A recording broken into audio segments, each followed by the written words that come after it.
Good day guys, so today we're going to have a look at how you do your monthly budget, how to plan, and then you can see what's left over so you can save some money or spend some money on any entertainment coming up for the month.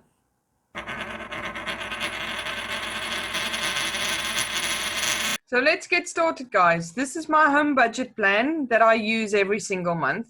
Now up here I put my name and then my husband's name, and in this column I put everything that needs to come out of my account every month, and then everything that needs to come out of his account every single month. Now in here, this is direct debit. It's everything I have to pay for. If I need to go food shopping, if I do online shopping, all of that goes in here. And then at the end of the month, after the direct debits have gone off, I'll go into this column and highlight everything in yellow that the direct debit has gone off. I've bought the food, or my husband has filled up the cars, or anything in that line. And then as soon as something isn't yellow, I know it's something I still need to do, or it's something to have a look at because the companies didn't take the direct debit. And then you don't want to leave that too long, because you don't want to get in the position where your direct debits have not gone off and you don't realize it. And then a few months down the line, you start getting letters to say that you haven't been paying your bills. Meanwhile, it's the company's fault for not taking it, and then they throw extra charges on you, and you don't want to pay the money for their mistake. So I've seen it a few times where that happens. So I definitely would have a look at after your direct debits, to have a look at that. Now, to make this easier for you, what I've found as well is to make sure all your direct debits come off on one single day of the month.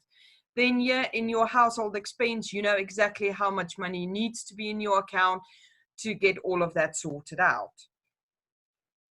So all my accounts go off on the 2nd due to the fact that I get paid on the last day of every month.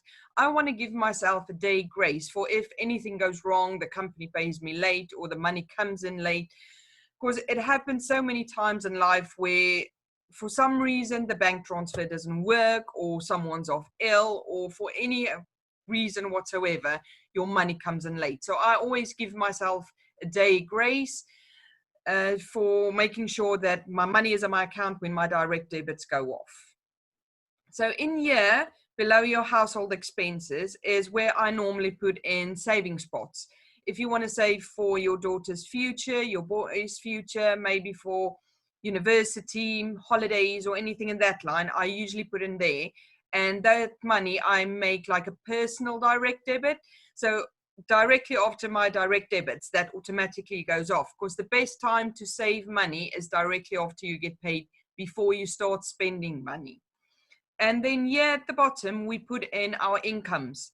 So your income and your partner's income, you'll put in there, and then this will calculate your combined income for you. And then here at the bottom, we've got the spending money pot. So after your expenses and your savings has come off with your income, this one will calculate exactly what you have left. Then with this amount, you can plan what entertainment you want to do for the month, or if you want to have family days out, or anything in that line. If you would like a copy of the Excel spreadsheet I used today in this video, please have a look in my description for the link. If you found this video helpful, please like, subscribe, and ring the bell so that you will know when I release my next video. Please leave comments below if you've got any questions for me or any specific topic you'd like me to discuss, and I'll get back to you personally.